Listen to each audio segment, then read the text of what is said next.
Kaixo zitzaiak eta ongi etorriak berriro ere ebikeuzera. Gaur dordokekin jolastuko dugu.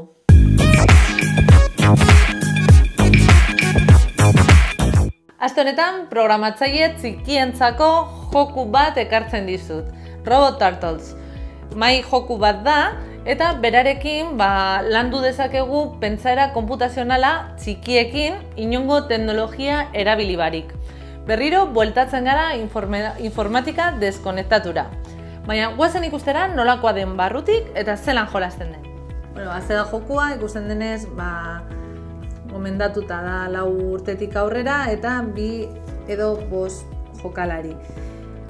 Hemen, kutsan eta ingelesez etorri, zabaltzen dugunean ikusten dugu, badaudela argibide batzuk ere gazteleraz. Ulertzeko zelan funtzionatzen duen eta zelan jolasten den. Hemen dago jolasteko panela.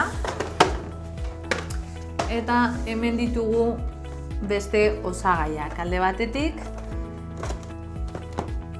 dikogu 4 dordoka, direla fitzak, umeek aukeratu beharko duten fitzak jolasteko,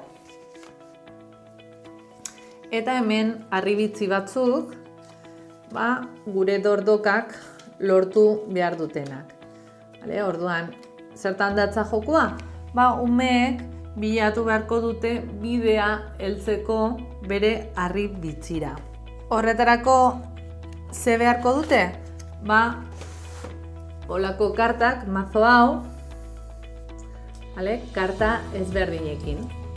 Karta hauek aginduak dira eta bakoitzak adierazten du mugimendu bat, adibidez urdina, aurrerantza, gainera markatzen dio loretxo batekin, fijatzen bazara nora mugituko zen dordoka. Orduan, dekogu agindua aurrerantza, eskumara biratu, eta markatzen dio loretxoa hola, beraientzat erresago izateko, ezkerrera biratu, lore horiarekin, gero hauek laserrak, orain ikusiko dugu lasertarako balio duten, eta azkenengo karta hauek dira igeltxoarenak funtzioak egiteko.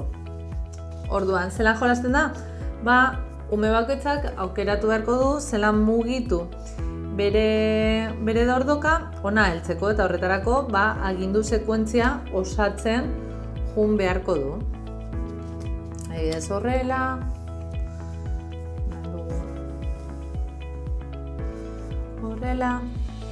eta nagusiaren funtzioa, hemen garrantzitsua da, nagusi bat edo ume nagusiago bat izan beharko zuen igelaren motorea. Eta bere lana da igela mugitzea umeak egiten duen agindu sekuentziaren arabera.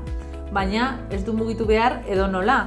Zarata divertigarriak egin beharko ditu dordoka mugitzen duen bakoitzean.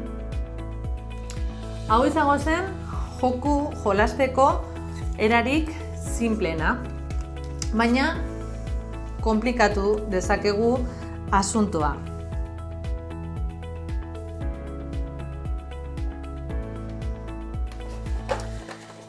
Eta horretarako baditugu beste fitza hauek.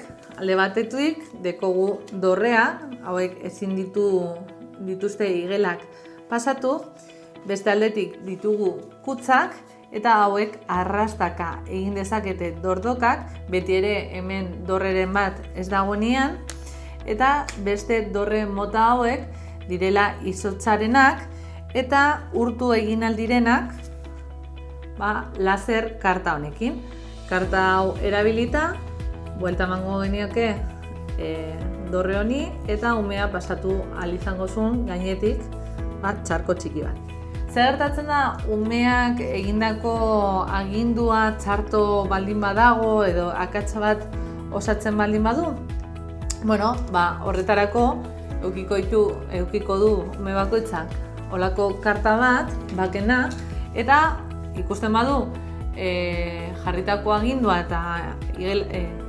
eta dordokak egiten ari den mugimendua ez dela zuzena, beti esan dezake bu, eta orduan dordoka atzerantza jun eta zuzendu komando hau. Azkenean joku kolaboratibo bat da eta ez du azola akatzak egitea beti ere zuzendu ahal izango dutelako eta azkenean horrela egiten dira programak. Egiten dira, depuratzen dira eta hoize da beste konputazio kontzeptu bat. Bukatzeko eta hoia dana barneratuta dakatenean umeak, badako aukera karta hauek erabiltzeko. Eta karta hauek funtzioak dira, hau da, karta hau ordezkatu dezake karta batzuen edo agindu batzuen multzoa. Esate baterako, esan aldut, karta hau ipintzen dudan bakoitzean, esan nahi du, mugitzea 2 aldiz aurrera eta gero biratu ezkerrera. Eta horrekin osatuko genuke funtzio bat eta nolabait izango zen modu bat gure kodea optimizatzeko edo agindu kopurua optimizatzeko. Ze iruditu zaizu jokua? Gustatu zaizu? Ez zaidazu iruzkinetan. Espero dut bideo hau interesgarri izatea zuretzat, horrela izan bada, like-eri eman eta elkar banatu jende gehiagorengana heltzeko. Oraindik ez bazaude arpidetuta, mesedez arpidetu zaitez hurrengo bideoak ez galtzeko eta baita jun gure webgunera eta arpidetu zaitez gure newsletterrera, ze horrela bidali ahal izango dizugu informazio esklusiboa zure emailera. Eta gaurkoz hori izan da guztia, datorren astean bueltatuko gara baliabide gehiagorekin. Ordura arte, ondo izan eta agur!